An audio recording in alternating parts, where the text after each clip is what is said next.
Welcome back to A People's Guide to Publishing. I'm Joe Beal, the founder and CEO of Microcosm Publishing and Distribution.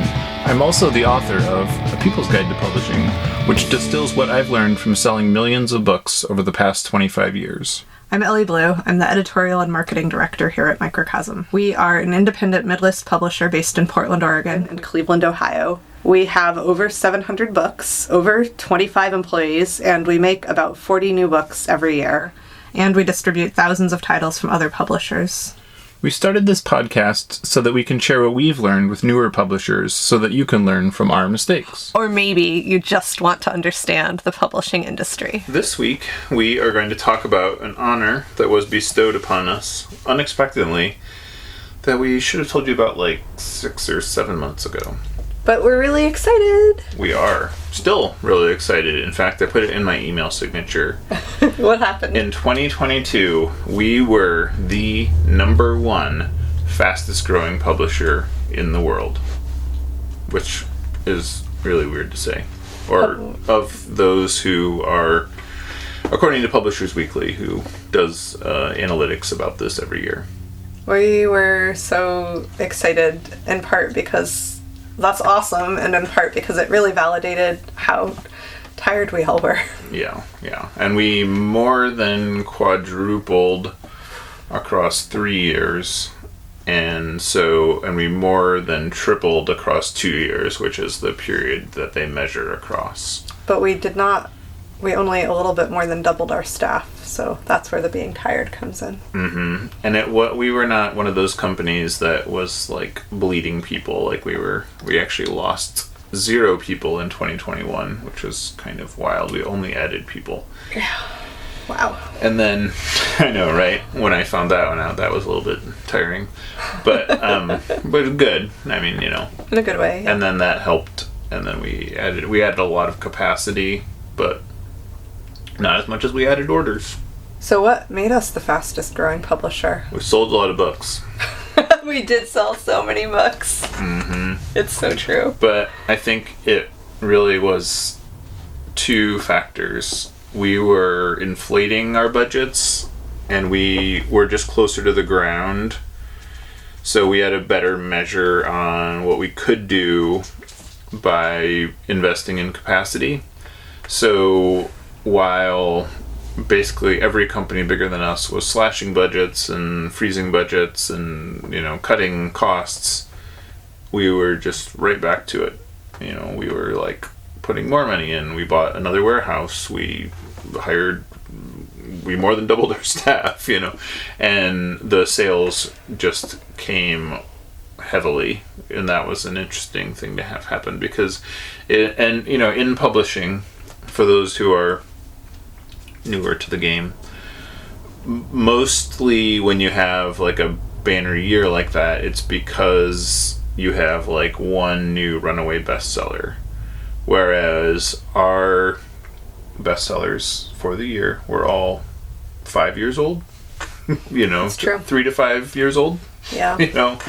In some cases 10 to 20 years old. And it was like an interesting thing, and I think that's a difference with us and anybody else, where it's not like we published a new and exciting book. It's that all of those books that were just growing, they were topical and timely, but they had been out. You could have bought them the year before.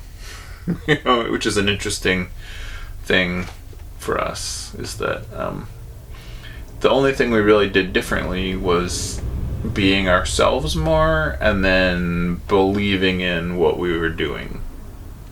And I would say you also were really smart about our supply chains.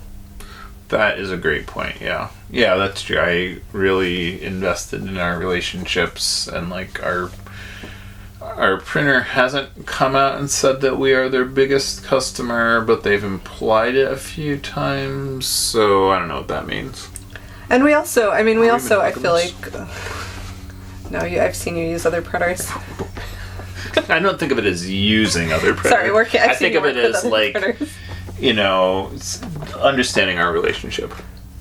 Yeah, it seems consensual, y'all. Mm-hmm. You have all that. I don't know what goes into your understanding. But, I mean, okay, the other thing that we did, though, I think, is we were smart about our markets. That's true. And, That's like, true. we weren't just... but this has been, like, ongoing for some time, but especially starting in 2020, like, we weren't only relying on Amazon or on independent bookstores. That's a great point, yeah. And we completely had disinvested from having a relationship with Amazon at the end of 2018. And, everybody was like, ah ha ha ha, where are you going to sell books? Ah ha ha ha. And then we invested mostly in specialty. And then in 2020, we began to invest more in gift stores.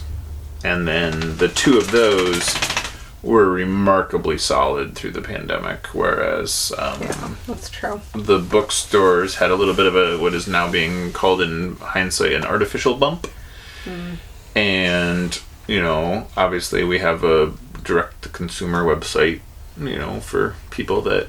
That was really big at the beginning of the pandemic. But then by 2021, it wasn't really the thing so much as, having positive relationships with, about 6,000 stores at the beginning of 2021, and then we were adding like 140 new stores a month through the beginning of 2021, but then by the end of 2021 we were consistently adding more than 200 new stores every month. And and I thought 140 was this like unbelievable number, and then so that added thousands of new stores over the pandemic, because it's not like the other ones all shuttered. It's like and so there were not 10,000 new bookstores that opened during the pandemic. I am very sad to say. And, versus like these type of stores, I mean, there's probably 10,000 more out there that we could find and work with. Yeah, we love to sell books through bookstores. We love bookstores, and there are so many other places to sell books. And often, this is the thing we found, is that these stores are not in competition or conflict with the bookstores. Right. The books can be in both, and that really helps all boats. Thanks for joining us once again. Please send your questions to podcast@microcosmpublishing.com so we can answer them on future episodes. And please give us 5 stars on iTunes and everywhere else that podcasts are reviewed. You can find us on the internet at microcosm.pub. On Twitter at Microcosm. On Facebook at Microcosm Publishing. On Instagram at Microcosm_pub. And here in Portland, Oregon on North Williams Avenue. Thank you so much. Have a wonderful week.